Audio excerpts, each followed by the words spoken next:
ನಮಸ್ತೆ ಎಲ್ರಿಗೂ, ನಿಮ್ಮ ಸಖಿ ವ್ಲಾಗ್ಸ್ಗೆ ಸ್ವಾಗತ. ಸ್ನೇಹಿತರೆ, ಇವತ್ತಿನ ವಿಡಿಯೋದಲ್ಲಿ ಸಿಂಪಲ್ ಆಗಿ ಒಂದು ಬಿಂದಿಗೆಗೆ ಯಾವ ರೀತಿ ನಾವು ವರಮಹಾಲಕ್ಷ್ಮಿ ಅಲಂಕಾರನ ಮಾಡೋದು, ಬಿಂದಿಗೆಗೆ ಯಾವ ರೀತಿ ಸೀರೆನ ಉಡಿಸೋದು ಅನ್ನೋದನ್ನು ತೋರಿಸ್ಕೊಡ್ತಾ ಇದ್ದೀನಿ. ಸೊ ವಿಡಿಯೋನ ಎಲ್ಲೂ ಸ್ಕಿಪ್ ಮಾಡದೆ ನೋಡಿ, ತುಂಬ ಹೆಲ್ಪ್ ಆಗುತ್ತೆ. ಹೊಸಬ್ರು ನೋಡ್ತಾ ಇದ್ದರೆ ನನ್ನ ಚಾನಲನ್ನು ಸಬ್ಸ್ಕ್ರೈಬ್ ಮಾಡ್ಕೊಳ್ಳಿ. ಈಗ ನಾನು ಒಂದು ಸಿಂಪಲ್ ಆಗಿರುವಂಥ ಒಂದು ಜರಿ ಸಾರಿಯನ್ನು ತಗೊಂಡಿದ್ದೀನಿ. ಫುಲ್ ಒಂದೇ ಕಲರ್ ಇದೆ, ಸೆರಗು ಮಾತ್ರ ಬೇರೆ ಕಲರ್ ಇದೆ. ಸೀರೆ ಒಳಪದ್ರು ಏನು ಬರುತ್ತೆ ಅಲ್ಲಿಂದ ತಗೊಂಡಿದ್ದೀನಿ. ಒಂದು 3-4 ಇಂಚಷ್ಟು ಬರುವಷ್ಟು ಪ್ಲೀಟ್ಸನ್ನು ಮಾಡ್ತಾ ಇದ್ದೀನಿ. ಒಂದು 7-8 ಪ್ಲೀಟ್ಸ್ ಬರುವಷ್ಟು ನೀವು ಮಾಡಿಕೊಂಡು ಅದಾದಮೇಲೆ ಕ್ಲಿಪ್ಪನ್ನು ಹಾಕ್ಕೊಳ್ಬೋದು. ಇಲ್ಲಾಂದರೆ ಇಟ್ಕೊಳ್ಳೋದಕ್ಕೆ ಕಷ್ಟ ಆಗುತ್ತೆ. ಪ್ಲೀಟ್ಸ್ ಎಲ್ಲ ಆ ಕಡೆ ಈ ಕಡೆ ಆಗುವಂಥ ಚಾನ್ಸಸ್ ಇರುತ್ತೆ, ಉದ್ದ ಗಿಡ್ಡ ಆಗುವಂಥದ್ದು. ಸೊ ಹಾಗಾಗಿ ಸ್ವಲ್ಪನೇ ಆದಮೇಲೆ ಕ್ಲಿಪ್ಸನ್ನು ಹಾಕೊಂಡ್ರೆ ನಮಗೆ ನೀಟಾಗಿ ಎಲ್ಲ ಪ್ಲೇಟ್ಸ್ಗಳು ಒಂದೇ ಸಮನಾಗಿ ಇರುತ್ತೆ. ಸೊ ಈಗ ನಾನು 2 ಕ್ಲಿಪ್ಪನ್ನು ಇನ್ಸರ್ಟ್ ಮಾಡ್ಕೊಳ್ತಾ ಇದ್ದೀನಿ. ಸೊ ಎಲ್ಲ ನೆರಿಗೆಗಳು ಆದಮೇಲೆ ಎಲ್ಲ ಪ್ಲೀಟ್ಸನ್ನು ಕೂಡ ಒಟ್ಟಿಗೆ ಹಿಡ್ಕೊಂಡು ಅದಾದಮೇಲೆ ಪ್ಲೀಟ್ಸನ್ನು ಹಾಕ್ಕೊಳ್ಳೋಣ.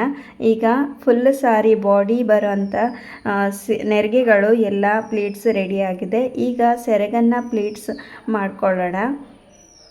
ಇದು ಕೂಡ ಅಷ್ಟೇ, ಒಂದು ಅಂದಾಜಲ್ಲಿ ಒಂದು 2-3 ಇಂಚು ಆಗುವಷ್ಟು ಕೈಯಲ್ಲಿ ಹಿಡ್ಕೊಂಡು ಇದನ್ನು ಕೂಡ ಈ ರೀತಿ ಪ್ಲೀಟ್ಸನ್ನು ಮಾಡ್ಕೊಳ್ಳೋಣ. ಸೊ ಈ ರೀತಿ ನಾವು ಮೊದಲೇ ಮಾಡಿ ಇಟ್ಕೊಳ್ಳೋದ್ರಿಂದ ನಮಗೆ ಸೀರೆ ಡ್ರಾಪಿಂಗ್ ಅಲಂಕಾರ ಮಾಡೋದಕ್ಕೆ ತುಂಬ ಈಸಿ ಆಗುತ್ತೆ ಹಬ್ಬದ ಹೊತ್ತು. ಸೊ ಇಲ್ಲಿ ಸೇಫ್ಟಿ ಪಿನ್ನನ್ನು ಯೂಸ್ ಮಾಡ್ತಾ ಇದ್ದೀನಿ ಸಾರಿ ಸೆರಿಗೆಗೆ. ಸೊ ಈಗ ರೆಡಿ ಮಾಡಿ ಇಟ್ಕೊಂಡು ಇಷ್ಟನ್ನು ರೆಡಿ ಮಾಡಿ ಇಟ್ಕೊಂಡು ಅದಾದಮೇಲೆ ಸಾರಿ ಟ್ರ್ಯಾಪಿಂಗ್ ಯಾವ ರೀತಿ ಮಾಡೋದು ಅನ್ನೋದನ್ನು ತೋರಿಸ್ಕೊಡ್ತೀನಿ ನೋಡಿ.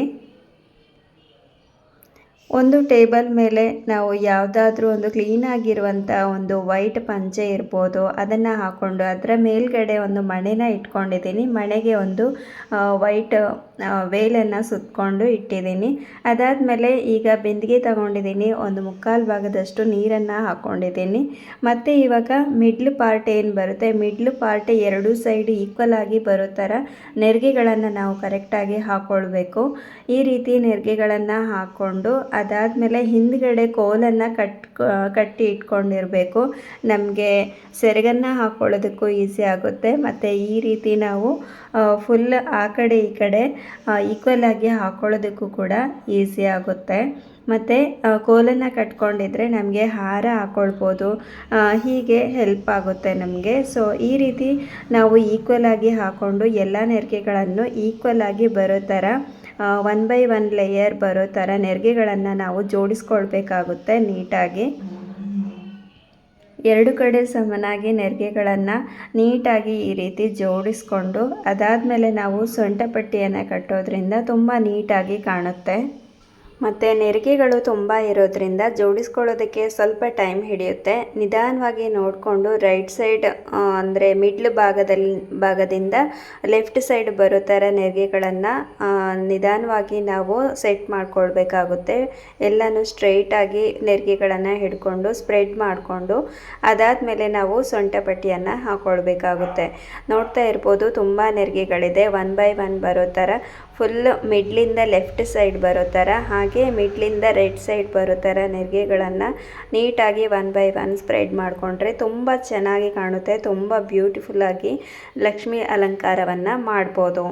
ಸೊ ಈಗ ಕಂಪ್ಲೀಟಾಗಿ ಆದಷ್ಟು ನಾವು ನೆರಿಗೆಗಳನ್ನು ಸ್ಪ್ರೆಡ್ ಮಾಡಿ ಆಗಿದೆ.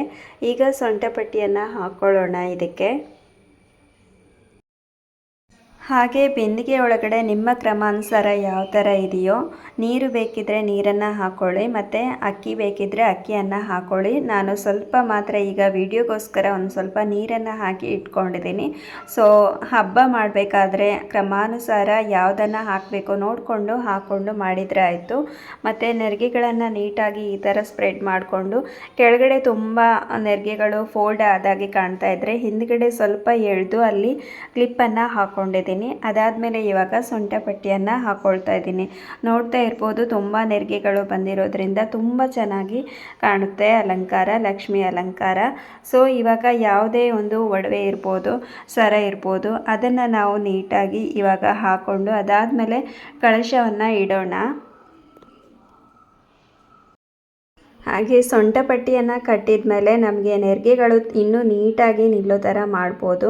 ಸೊ ಸೊಂಟ ಪಟ್ಟಿ ಕಟ್ಟೋದಕ್ಕಿಂತ ಮುಂಚೆ ನೆರಿಗೆಗಳು ಎಲ್ಲಿ ಜಾರಿ ಬೀಳುತ್ತೋ ಅನ್ನೋ ಒಂದು ಭಯ ಇರುತ್ತೆ. ಈಗ ಸೊಂಟ ಪಟ್ಟಿ ಕಟ್ಟಿದ ಮೇಲೆ ನಾವು ಈ ನೆರಿಗೆಗಳನ್ನು ನೀಟಾಗಿ ಸ್ಪ್ರೆಡ್ ಮಾಡಿಕೊಂಡು ತುಂಬ ಲುಕ್ ಕಾಣೋ ಥರ ನಾವು ಎಲ್ಲವನ್ನು ನೀಟಾಗಿ ಮಿಡ್ಲಿಂದ ಲೆಫ್ಟ್ ಸೈಡ್ ಬರೋ ಥರ ಮತ್ತು ಮಿಡ್ಲಿಂದ ರೈಟ್ ಸೈಡ್ ಬರೋ ಥರ ಎಲ್ಲ ನೆರಿಗೆಗಳನ್ನು ಸ್ಪ್ರೆಡ್ ಮಾಡಿಕೊಂಡ್ರೆ ತುಂಬಾ ಚೆನ್ನಾಗಿ ಕಾಣುತ್ತೆ. ಹಾಗೆ ಸೇಫ್ಟಿ ಪಿನ್ನನ್ನು ಕೂಡ ಸೆಕ್ಯೂರ್ ಮಾಡಿದ್ದೀನಿ. ಗುಂಡು ಸೂಜಿಯಿಂದ ನಾನು ಮಿಡ್ಲ್ ಭಾಗ ಬಿಂದಿಗೆ ಕಾಣದೇ ಇರೋ ಥರ ಫುಲ್ ನೆಕ್ ತನಕ ನಾನು ಕವರ್ ಮಾಡಿದ್ದೀನಿ ಸೇಫ್ಟಿ ಪಿನ್ನಿಂದ, ಅಂದರೆ ಗುಂಡು ಸೂಜಿಯನ್ನು ಹಾಕ್ಕೊಂಡಿದ್ದೀನಿ. ಸೊ ಬಿಂದಿಗೆ ಕಾಣದೇ ಇರೋ ಥರ ನಾವು ಗುಂಡು ಸೂಜಿಯನ್ನು ಹಾಕೋದ್ರಿಂದ ತುಂಬಾ ಚೆನ್ನಾಗಿ ಕಾಣುತ್ತೆ, ಬಿಂದಿಗೆ ಕಾಣೋದಿಲ್ಲ. ಅದಾದಮೇಲೆ ಇವಾಗ ಕುತ್ತಿಗೆಗೆ ಯಾವ ರೀತಿ ಒಂದು ಆಭರಣಗಳು ನಮ್ಮ ಹತ್ರ ಇದೆಯೋ ಅದನ್ನು ಹಾಕ್ಕೊಳ್ತಾ ಇದ್ದೀನಿ, ನೋಡ್ತಾ ಇರ್ಬೋದು.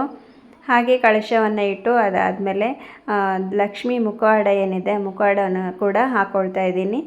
ಕಳಶಕ್ಕೆ ಕಾಯಿಯನ್ನು ಇಡೋದು ಸಂಪ್ರದಾಯ, ಅದನ್ನು ಹಬ್ಬ ಇರಬೇಕಾದ್ರೆ ನಾವು ಇಟ್ಕೊಂಡ್ರೆ ಆಯಿತು. ಸೊ ಇವಾಗ ಲಕ್ಷ್ಮಿ ಮುಖವಾಡನ ಕೂಡ ಹಾಕ್ಕೊಂಡಿದ್ದೀನಿ, ನೋಡ್ತಾ ಇರ್ಬೋದು ಲಕ್ಷ್ಮಿ ಅಲಂಕಾರ ಎಷ್ಟು ಮುದ್ದಾಗಿ ಕಾಣ್ತಾ ಇದೆ ಅಂಥೇಳಿ. ಸೊ ಈ ವಿಡಿಯೋ ಏನಾದರೂ ನಿಮಗೆ ಸ್ವಲ್ಪನಾದರೂ ಇಷ್ಟ ಆಗಿದ್ದರೆ ಒಂದೇ ಒಂದು ಲೈಕ್ ಮಾಡಿ, ಹಾಗೆ ನಿಮ್ಮ ಫ್ಯಾಮಿಲಿ ಫ್ರೆಂಡ್ಸ್ ಜೊತೆಗೆ ಶೇರ್ ಮಾಡಿ. ನನ್ನ ಚಾನಲನ್ನು ಸಬ್ಸ್ಕ್ರೈಬ್ ಮಾಡದೆ ನೋಡ್ತಾ ಇದ್ದರೆ ಸಬ್ಸ್ಕ್ರೈಬ್ ಮಾಡಿ. ಮುಂದೆ ಇದೇ ಥರ ಹೊಸ ವಿಡಿಯೋದೊಂದಿಗೆ ಸಿಗ್ತೀನಿ. ಅಲ್ಲಿವರೆಗೂ ಟೇಕ್ ಕೇರ್. Thank you.